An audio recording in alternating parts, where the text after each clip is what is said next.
Hello, hello, hello, and good morning. We're coming up on 11 a.m. Eastern Time here in the U.S. We are happy to have you joining us. If you are looking for the Brandon Hall Group webinar with Degreed entitled Building Skills with Technology-Enabled Innovation, you are in the right place.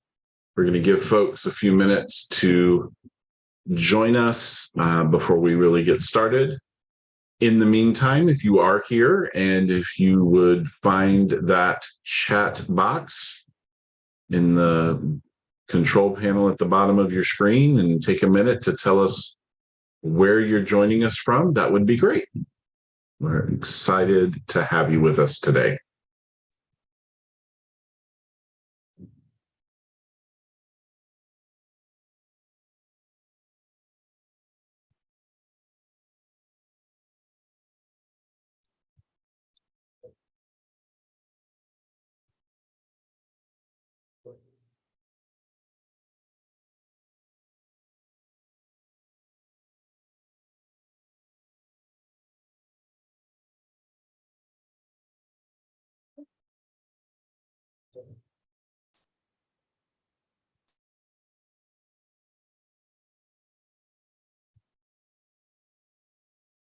Excellent.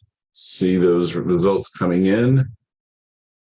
Good evening in Edinburgh.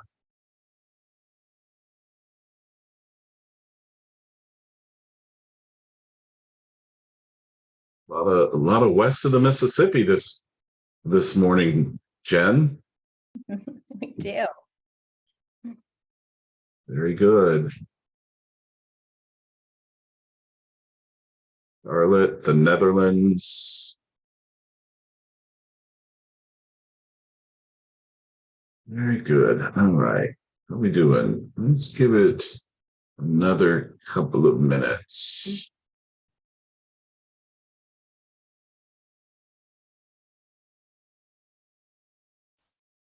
We watch in here.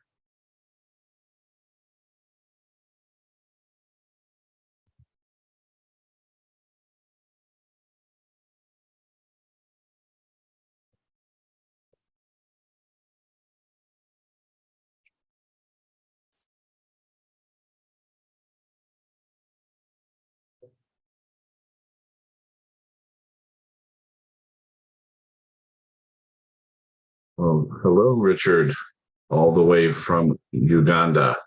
Thank you for joining us.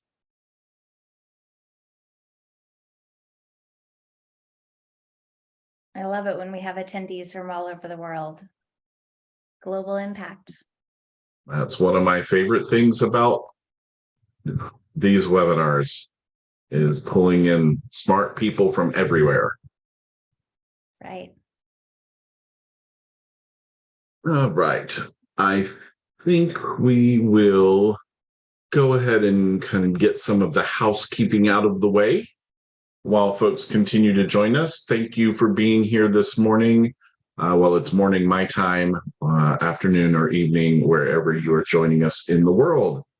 My name is Matt Pittman. I'm a principal analyst with Brandon Hall Group, and it's my privilege to be your webinar host today. I'm happy to have with me Jen Collins from Academies at Degreed. Jen is a learning strategist, consultant, speaker, and facilitator with a passion for talent development, in particular in the area of skill-specific learning programs and academies. She has consulted and facilitated learning experiences on a variety of topics for all levels of employees across the B2B and B2C environments, and draws on her combined experience in L&D and marketing to understand learner motivations and drive engagement. She is the Senior Director of Client Experience with Academies at Degreed and has over 20 years of marketing and business management experience with a focus on talent development for the past 5 years. She lives at the Lake of the Ozarks, which is the western part of the U.S., Midwestern. I guess it's sort of the far edge of the Midwest. And volunteers as an emergency medical responder and firefighter for her local fire department, which I did not know until I read her bio this morning. So Jen, thanks for being here. Thanks, Matt. Great to be here. And we also have Christine Crouch from BMO Bank, who is the Director of Future of Work, our planned featured speaker. Unfortunately, Christine has fallen ill, but she is still with us. She is listening, and I'm sure will weigh in on the chat if she feels she can add value that way. We will miss having your voice in the conversation, Christine, but we appreciate you teeing up our conversation. She is accountable. Christine at BMO is in her role is accountable for working with business leaders and HR partners across the enterprise to establish and advance a multi-year skill strategy that will help guide how they equip and mobilize employees to meet the challenges of today, support employees in actively developing and preparing for the future, and driving upskilling and reskilling priorities to support business needs. And during her career, Christine has moved between HR roles and business roles, working across HR program delivery and change management, personal banking, branch management, payments, products and partnerships, and learning and development. She holds a master's degree in business administration, specializing in change, strategy, and HR management.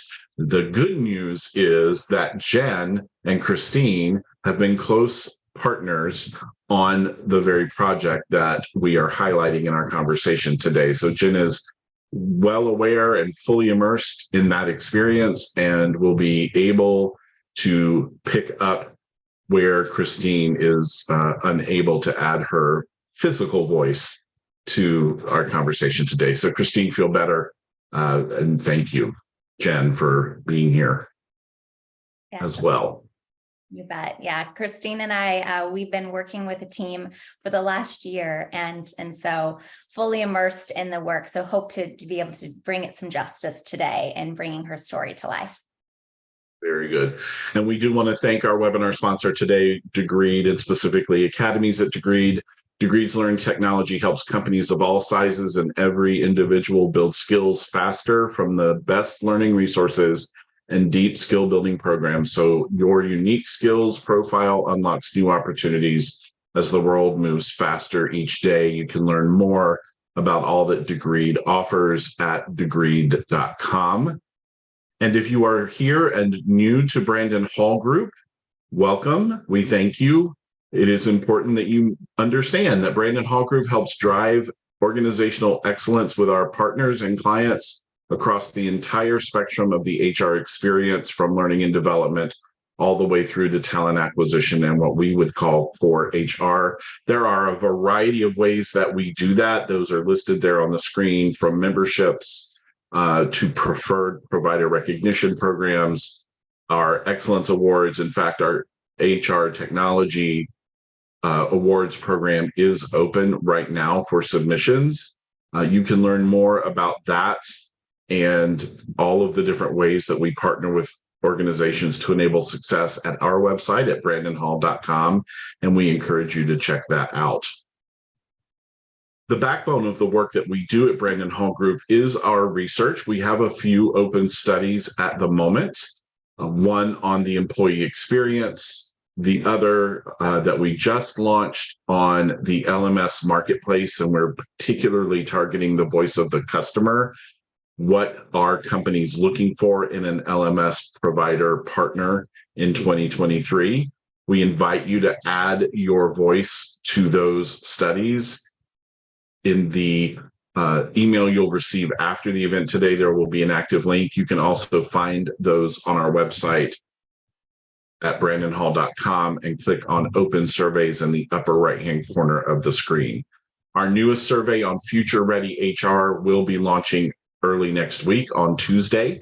So please add your perspective to these important conversations.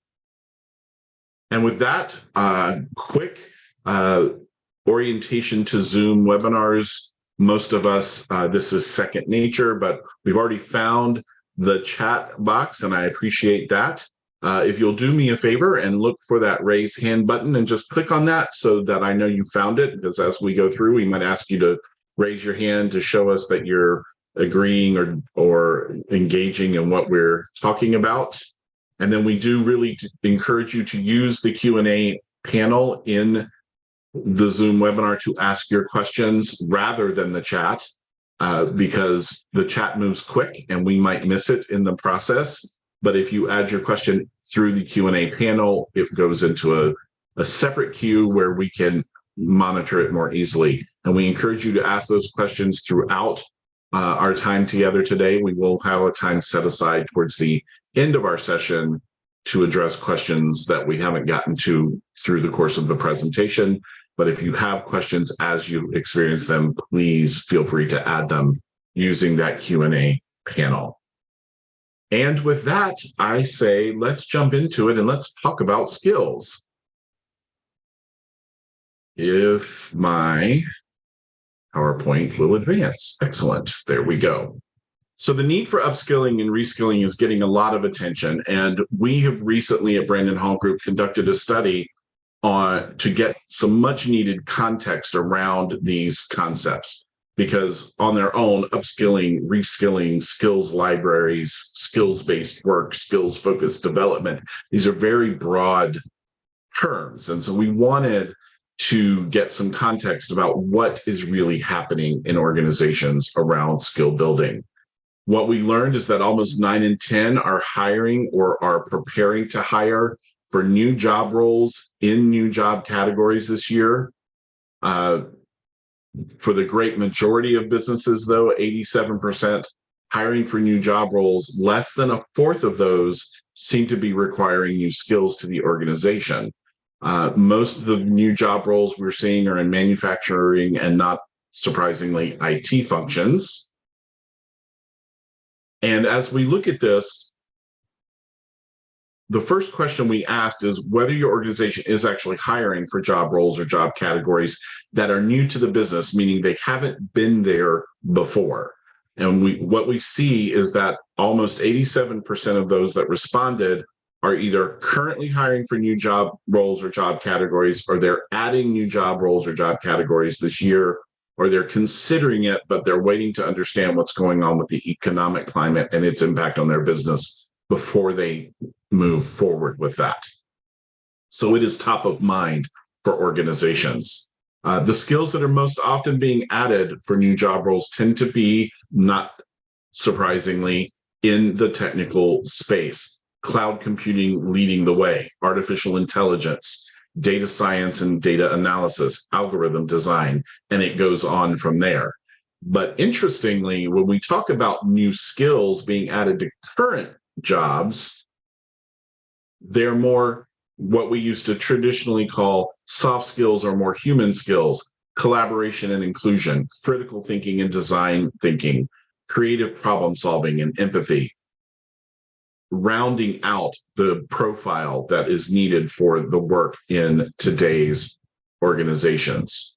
And today we're specifically focused on technology-enabled innovation in the form of academies or cohort-based learning. And there's a reason we know that this approach to learning works. In the Brandon Hall Group Learning and Development Benchmarking Study that was launched earlier this year, social peer-to-peer collaboration and cohort-based learning was among the top 5 most effective modalities for delivering learning in a hybrid work environment.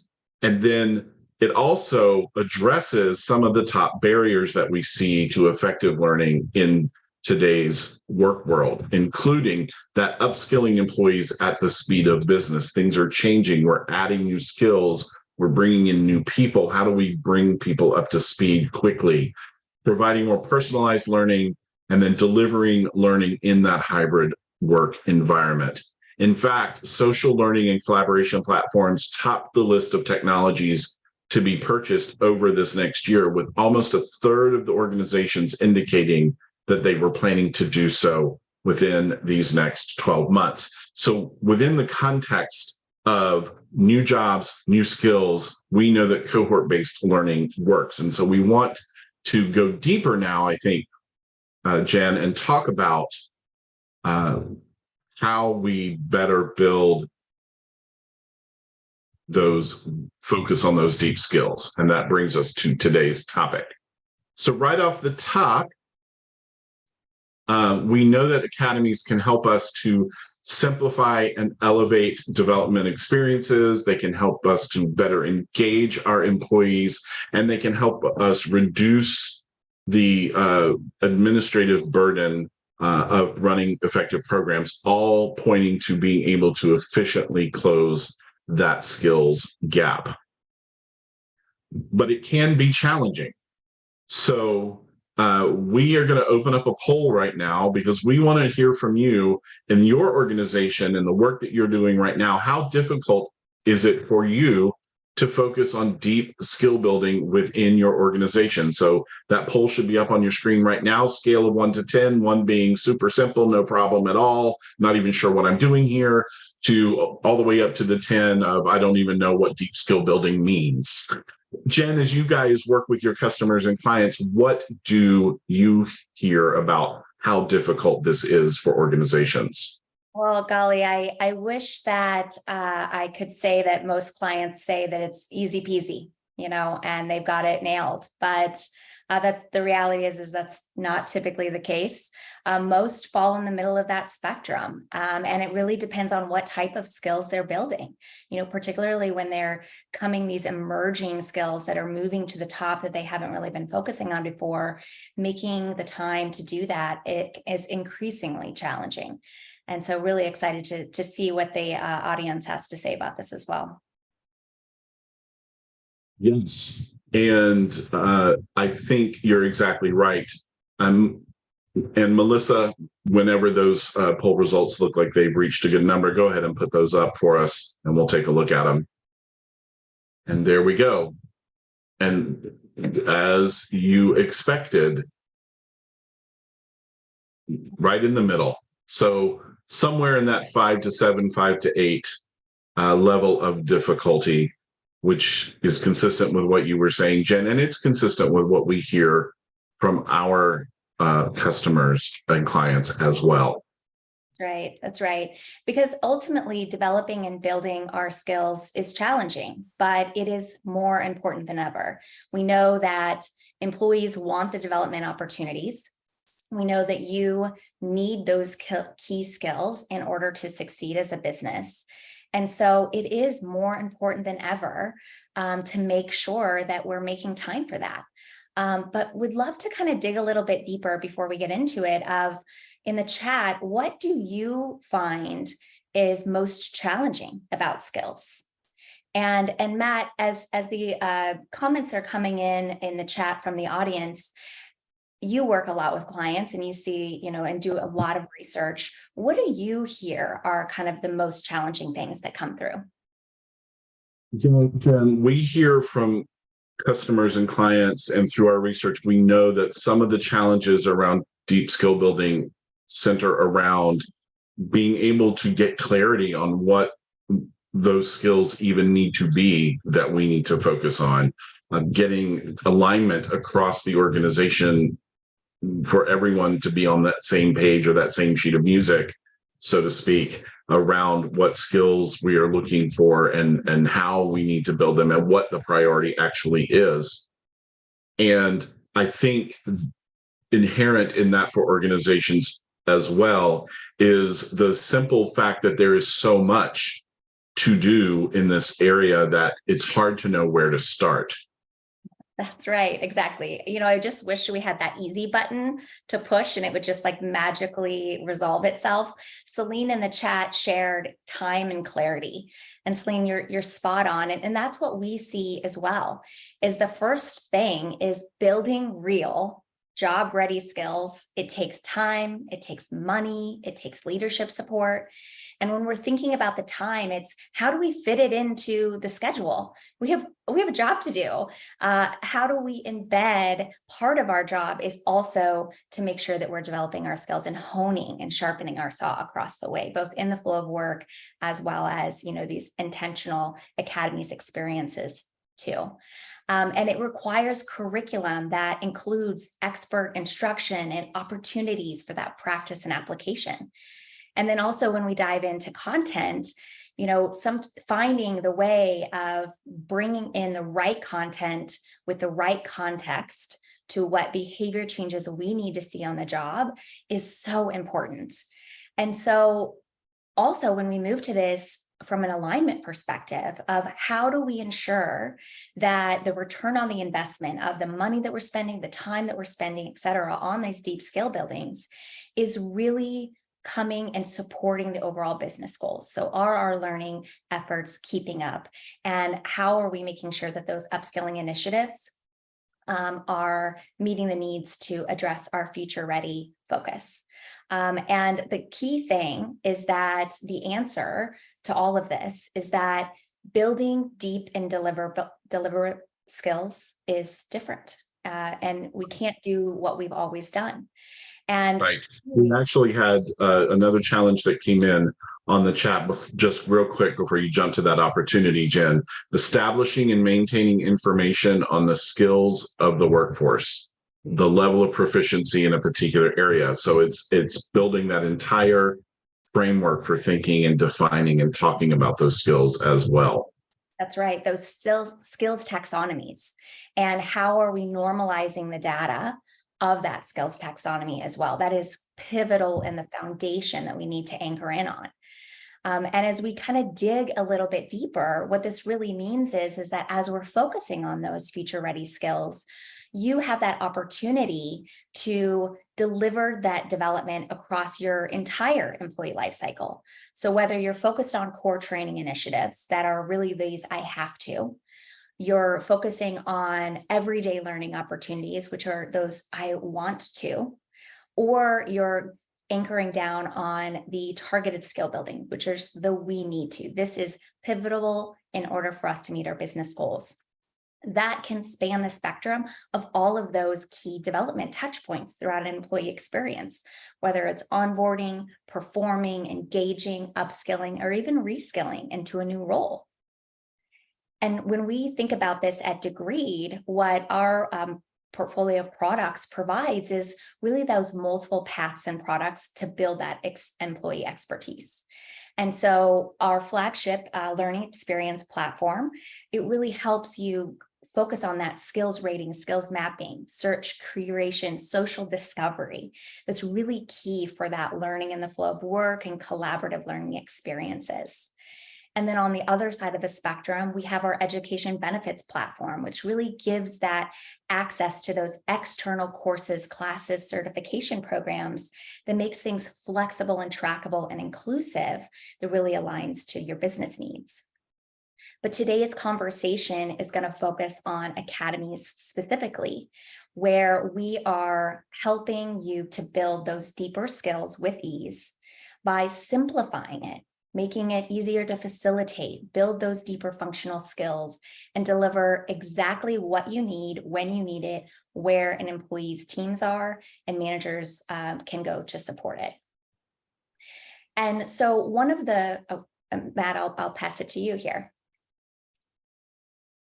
Right. So one of the questions that came in earlier in the panel was this very question. What is an academy? What does academies mean to you? It's a term that comes around a lot. So take a minute, those of you that are with us today, and add in the chat how you would define academies.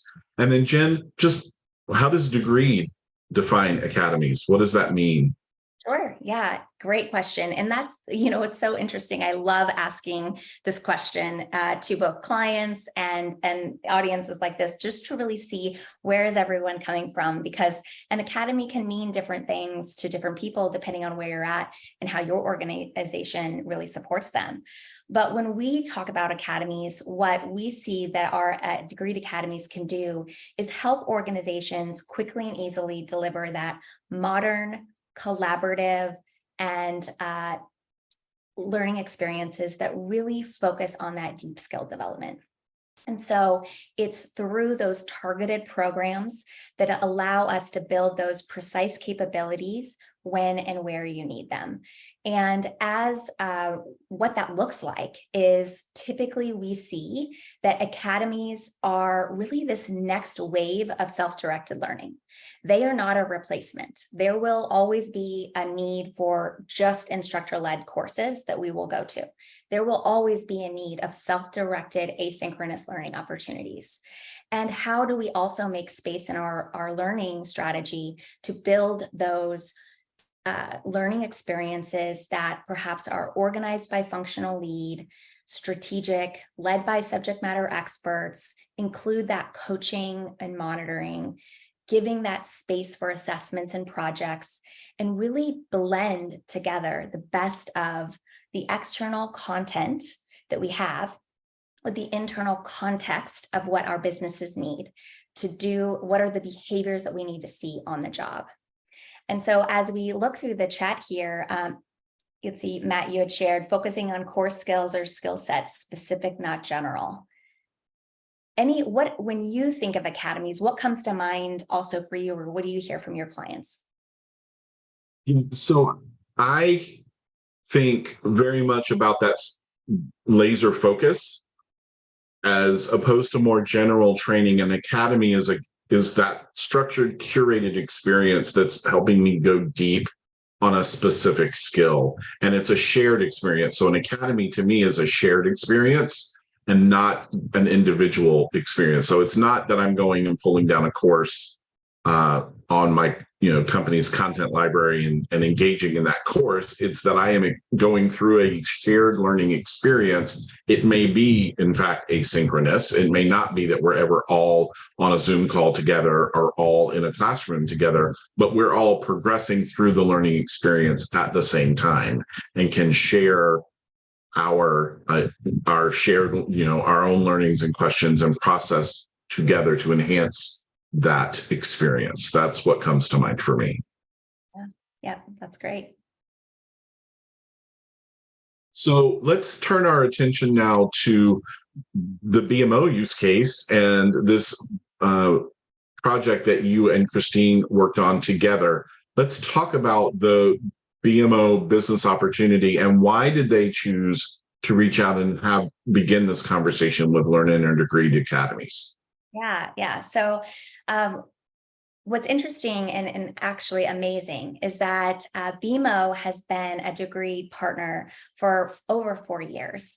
And so they have been leveraging the learning experience platform for their skill building initiatives for a long time. And when Christine and her team reached out to what was then Learn-In, and now part of the degree team, for those of you that are not aware, Learn-In was actually co-founded by some of the previous owners and co-founders of the degree platform as well. And so when Christine and team had reached out, what they were actually looking for first was part of the solution that our education benefits product provides.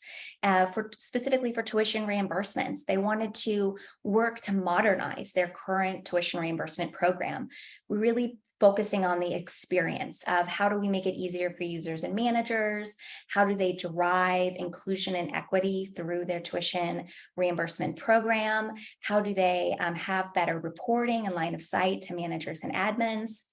And how are they making sure that the learning that's taking place outside of BMO, but with their employees, is being tracked and can even be tied back to business goals and priorities. And throughout those conversations, it actually brought up the opportunity of our academies platform.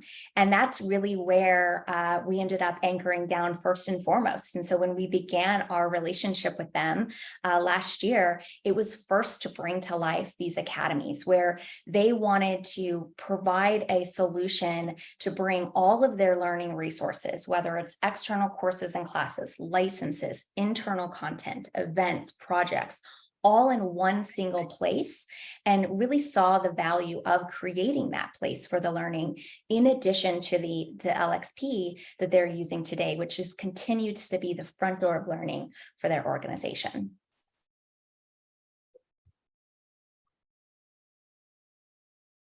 So when we really dive into the specifics of how the relationship kind of came to life, what they found was there was an opportunity, again, to bring all of those resources together. Because right now, when they first began, it was hard to navigate. There were a lot of moving parts and pieces of how are we logistically going to get people registered for classes? How are they going to pay for those? How do I send them to our internal intranet as well as our SharePoint and an external course? And ultimately, what the solution that they wanted to build was, how are they creating a structured learning experience that can give that one-stop shop for learning? And the solution then was developing these academies. And so we brought to life a number of use cases that ultimately delivered value to employees and leaders. From the value for employees, it was, how are we making sure it's really simple and easy for them to use, and very clear on what should they do and when and in what sequence. Additionally, the value to leaders that we saw was, how can they get visibility into what learning activities are taking place? How can they support their learning experiences? Really streamlining for admins the management and access to those external programs when they were being leveraged.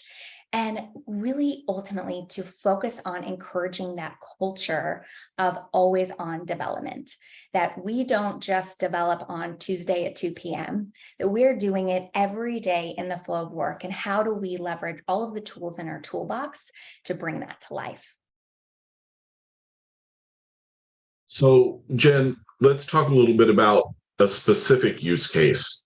So you mentioned there were a few, but can we take a look at one specific one and how we solve for that? Yeah, of course, of course. So let's double down. One of the use cases that the team had was for their agile roles. So essentially, these are roles for product owners and scrum masters within the BMO company, and they are a decentralized unit. So what that means is they don't sit in one single team as a center of excellence, although there is a center of excellence, that each of those product owners and scrum masters sit within their individual business units. And so what that causes, though, is sometimes an inconsistency of processes that you're leveraging across business units, driving that efficiencies of how are we developing the skills across the board, and also how are we facilitating the connection that we want to have to one another.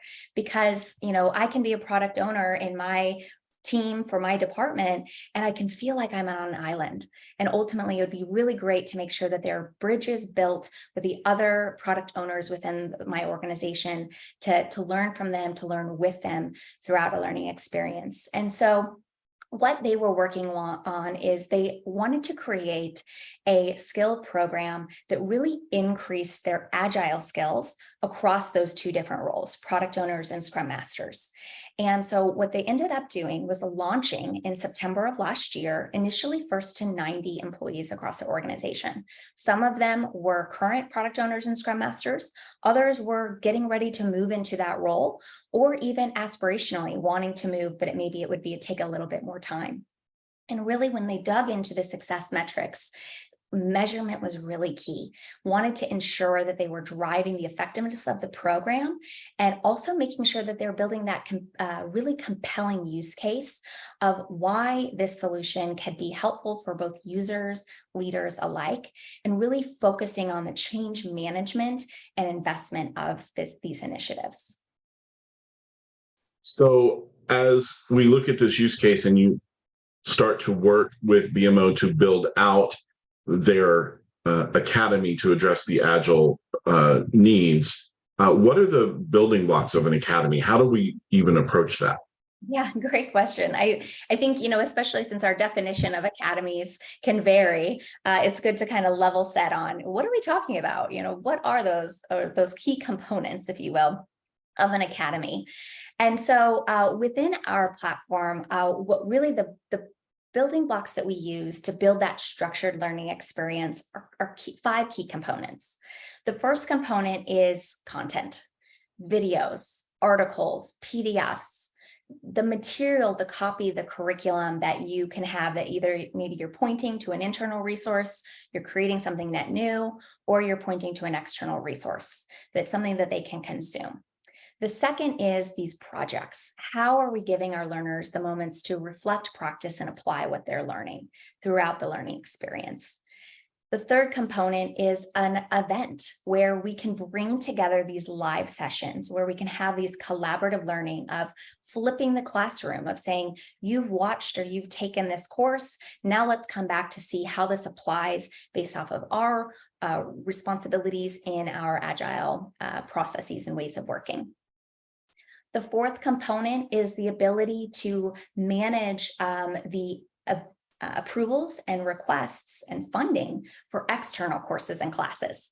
Because sometimes, and this is what BMO really had, is they actually partnered with an external provider to help with certifications to become a certified Scrum Master and certified product owner.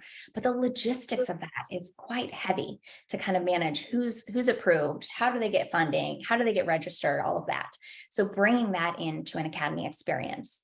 And then last but not least is sometimes you need a program within a program. This is a long enough learning journey that it doesn't make sense to have everything in one place. Instead, you want to kind of group things in kind of subgroups and sections. And we can do that with custom programs within the platform as well. And so how do we design this agile learning experience using those building blocks? Yeah, so as it came to life, I tell you, it feels like it was just yesterday, but it is funny that it was just in September of last year when we launched this initially.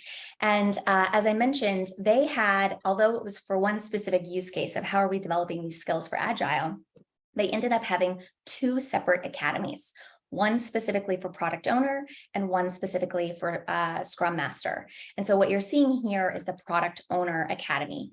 And with it, we have a section. So we were able to organize the curriculum by sections based off of levels. So where you can see that first we're orienting them on what is this academy experience, setting them up on what do we mean by agile, what are the resources and processes that we cover as it relates to leveraging an agile project management philosophy, and then breaking into the essentials of product ownership and also mastering it. So ensuring that sequencing is there so they're not jumping to that expert level without having the proper baseline first. And ultimately, they were able to use the platform to serve as that router where they can bring together all of the curriculum and resources across the Degreed Learning Experience platform, their internal SharePoint sites, tapping into Pluralsight licenses, as well as external courses with C-Prime, the vendor that I mentioned and the provider, as well as bringing in those live events where they would be facilitated discussions to kind of bring everyone together in one place. So Jen, how is an academy different from a pathway? We have a question that came in, isn't this really just a learning pathway? How would you characterize the difference between a learning pathway, or an academy experience? Great question. That's one that we get often. And I think the BMO example really brings to life how an academy is an addition to what a pathway is. And as an example, within the Agile Academy, they actually pointed to curriculum in the LXP that was in a pathway. So the Agile 101 curriculum was a pathway in the LXP. So we're tapping into the existing resources that are already there today, but nesting it within the academy experience. And Stephanie, as you ask about what are those unique attributes and what is the difference between a pathway and academy today? So really we boil it down to kind of four key differentiating unique attributes. The first is the ability to have those live events where you can bring people together to talk about what they're learning, to learn from one another, and provide the scheduling of those so that you're not needing to keep separate invite lists via your Outlook, but you can have it all in one place, kind of organized in that academy experience. The second thing is the ability to have those those projects where not only are we giving them assignments to reflect, practice, and apply what they're learning in that safe environment before they get into a real live project on the job, but we also give the ability for the facilitators to give feedback on those projects. And so they're able to create that feedback loop and really show the learners how they are progressing through the academy experience along the way. The third component of an academy is the ability to have these approvals and funding for these external courses and classes. So as I mentioned, the logistics of having to say, who needs to register? How do I get them the details? How do I pay for it? All of that can become quite a big time suck. And when we talk about what's the challenge of skill building, number one thing, time. We don't have it. That's Where's right. that easy button? And Yep. so, that's really one of the key attributes is what's that easy button? How take this off this? I don't want to be a project manager for logistics of scheduling. I want to focus on learning strategy. And then the fourth component of academies specifically versus a pathway is the ability to have prerequisites where we're actually locking and gating curriculum based off of where they're at in their level. And so making sure that they finish that first section on beginner skills before they jump to that expert level without locking down the entire experience. Sometimes we just need to lock and sequence a curriculum to a specific section or a specific prerequisite. Let's say perhaps you need to submit a project before you get funding to take an external course or class. And we talked a little bit about this as well. A pathway experience tends to be asynchronous and individual versus that shared collaborative opportunity. So you referenced the live events and the live sessions. How do you include those in that academy experience? What does that look like Yep. in So this context? Of course. So there's actually a lot of different ways in which it can be included. But what BMO did specifically for their instances is, as you know, they had two separate academies, product owner and scrum master, but they needed the events to be the same for both because they actually wanted to bring both of these learner groups together. And in those, what we did then was compile a custom program where they had the Agile at BMO sessions. Each of these sessions were kind of broken out. They had the baseline learning sessions, which were monthly sessions, the Ask Me Anything about Agile, which are also monthly sessions. And then they had a communication forum where they bring in external experts to really talk on a topic specific. And so they were able to organize all of these events in a custom program. Each of those custom programs lived in an academy. Employees received notifications as a reminder beforehand to say, hey, this event's upcoming tomorrow, don't miss it. And then after the event, the facilitator was able to upload the videos of those sessions as well as any materials that were shared back into the platform. And what this really provided was a means in which the employees didn't now need to keep track or save down the email that they send with the recap. They have this one place that has all of their curriculum, whether they attended the live event or not, and they can reference that later as well. So it really provided a more seamless experience for both the learner and the facilitator. We know from a lot of experiences that the design is great, but what is the actual experience how does the actual experience pay off? So what kind of feedback did you guys get from the learners and the participants in that initial rollout? Yeah, so when we talked, as you know, we've been running this program since September of last year. And with these two specific academies, they're actually, in this case, it was not a single start and end date. It actually is a rolling academy in the sense that we have new Agile and product owners and Scrum Masters who are coming in as they maybe join the organization or come into a new role or preparing for a new role. And ultimately, then what we've really heard across the board is, first and foremost, they appreciate and see the value of that career pathing and skill sequencing.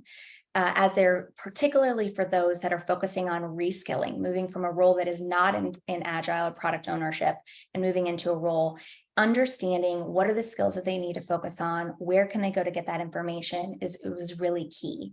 And then that skill sequencing was key as well. So don't let me jump into the deep end yet until I have really honed my skills and focused on that. And so they found a lot of value in minimizing the confusion of what do I need to do, where do I need to go, and how do I start? The other component that we heard was that easy approval process. Historically, there was a lot of lag in how can I get access to our Pluralsight licenses, or who do I go to even ask for a Pluralsight license, as well as how can I get the information to take this external course and class with C Prime, for example. And so they were able to leverage the platform. The employees could then have that single place to point them to each of those resources so that they can easily request a license for Pluralsight and then take the asynchronous courses on Pluralsight that's part of the overall curriculum. The third component that we continued to see and hear from learners was the benefit of those reminder emails and notifications. So as we had those events coming up, where they were going to talk about, agile communication forum or learning sessions, getting the email notifications that there was an event tomorrow and to make sure to be there was really key.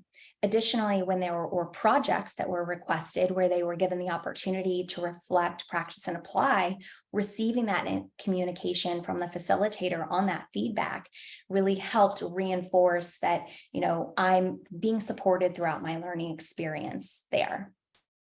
The other component that we did with notifications is every 2 weeks, is after someone has joined the academy, if we didn't see that they were making progress in that academy, we were sending nudges to them as an employee to say, hey, haven't seen you in a while. Would you like to come back, get started and pick up where you left off, which really helps drive that, accountability and movement forward as we can kind of get sucked into our day to day and not focus on the learning that we need to be doing sometimes. Yes, absolutely. And keeping everything moving forward on the timeline as well. And I would think that practical application and feedback, I think you talked just a little bit about that already. I would think that would add a richness to the experience as well, because a lot of times we're engaging with this content and it's hard to know if we're really on the right track or not. Exactly What right. kind of feedback did you hear from the managers of these teams and the folks that went through this cohort? Yeah. So what we heard from admins and managers is, from an admin perspective, it's, really helpful for them to drive that efficiencies and consistency. It was, they set the curriculum, they could modify it as the program was running, and it was really easy for them to do that. And yet still providing that custom personalized experience for those two target groups, both the product owner and Scrum Master, and ultimately saving time on logistics. They were also able to really deploy these tools very quickly and easily. So it was super easy for them to build the academies. When they needed to make edits and add videos or add materials for a post-event, they could do that. And that ability to give feedback via the platform on projects really minimize that facilitator burden of, oh, I've got to, email Matt his feedback on his project, and I've got to do it separately over here, when instead they have a dashboard of who's submitted projects, where are they at, and then have I given them feedback on it all in one place for them. And obviously the piece that we talked about earlier of streamlining those purchases for approval. But more importantly, what we've heard across the board for admins and managers is the reporting and team insights. How are they getting visibility of who's been in the platform? What progress are they making in their academy experience? And able to then also, from an admin perspective, see the back-end reporting that they can then roll up and sync into their Power BI dashboards to provide that either holistic, macro reporting level or micro reporting level based off of multiple reporting needs that they have internally. Speaking of reporting, let's talk about results. What ultimately happened as a result of this work? Yeah, it's been great. So even in the first 90 days, which was really impactful, they confirmed that they were able to create these centralized curriculum. So they met the need of bringing it all in one place. Had feedback that they were meeting that seamless manager flow for approvals. They were able to increase engagement and those learning outcomes for team members. And more than anything, the reporting really helped them to better understand that user progress.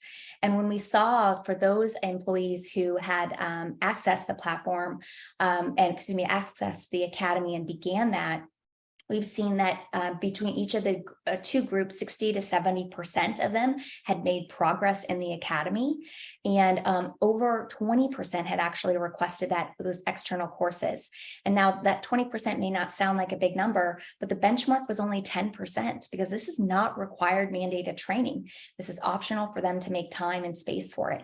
And so to see that they were taking advantage of these great resources that are available to them to focus on deep skill building was really wonderful to see.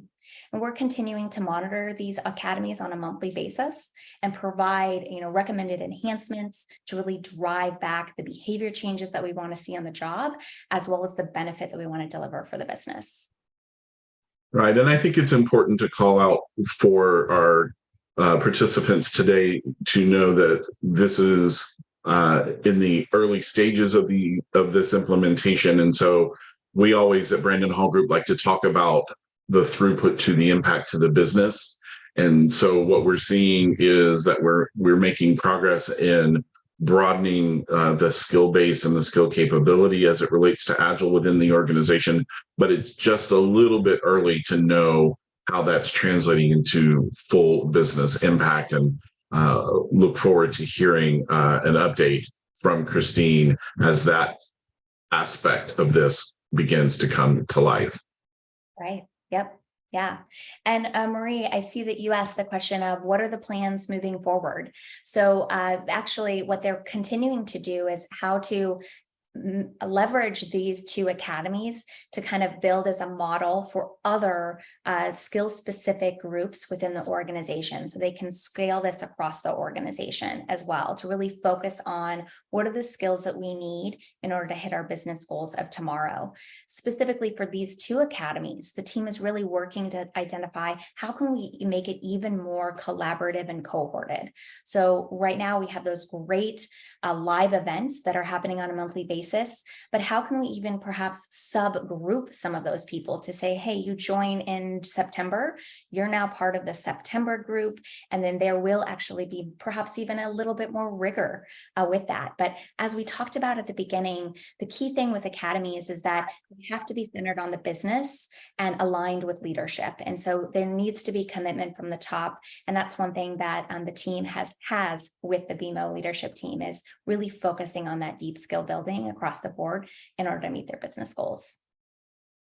And I think that highlights too something that's so important when you start down the journey of adding new experiences and new modalities to address new issues, new opportunities, is start where you are and learn quick and adjust quick and expand from there.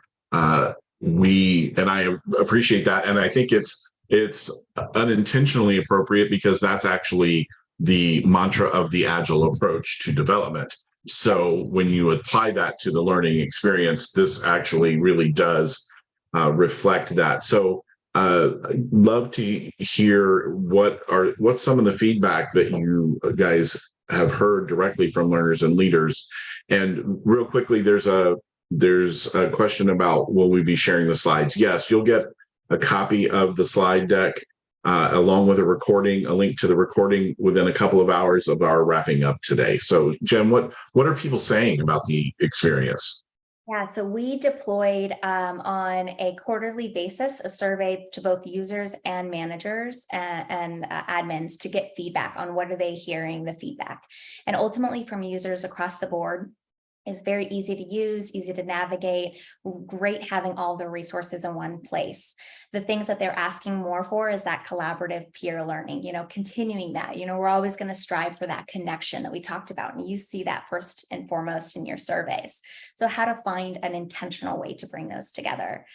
From admins and managers, they see the value of that. It is really easy for them to bring all of those resources together and to deploy these academies and having that centralized place. Some of the focus that they have is really appreciate and value the importance of the reporting, but want to see continued focus on that reporting of how can we get even more granular in making sure the right stakeholders have the right visibility to see reports and can take action on those as well. And ultimately, another feedback that we're hearing is how do we continue to connect both the Academies platform to our learning experience platform so we can track our skills, track our completions, and all of that reporting in one place. Excellent. I appreciate that walk through this journey. We're going to take a few minutes as we wrap up. If there's any additional questions that anyone wants to drop into the chat or into the Q&A. And we've had a request for an email contact at Degree. We will definitely make sure that gets included in the deck that look right there. Book a demo to learn more about Degree Academies. It's right there on your screen. Helps when you read what's right in front of you, right, Jen? Right, but it just came up on screen, so you're not late to the party. So there's a QR code right there. We'll also include direct contact information when we send our follow-up communication as well. And I'd like to thank Christine and the BMO team for being willing to share their story today. And again, continued wishes for Christine's health. Jen, thank you for your time today. Great to spend some time talking with you and going a little bit deeper. As I said, you'll see an email with the slide deck as well as a link to the recording of today's session in your email within the next couple of hours. Yes. Thanks, Matt. Really appreciate it. And just want to say again, because Christine was unable to join us live with her voice today, that partnering with the BMO team this past year and then 4 years prior has been, an absolute delight. And we're so grateful to have their vision and help be one of the levers that they can pull in supporting the overall talent development. So thank you, Christine and team, for letting us showcase your story today. And we appreciate your partnership as well. Very good. And with that, I believe that I will say, have a good rest of your day. Thank you guys so much for being with us. And as always, we encourage you to check out our library of on-demand webinars on our site. And we have webinars like this almost every week. So please check out upcoming scheduled sessions as well. Have a great day, everyone.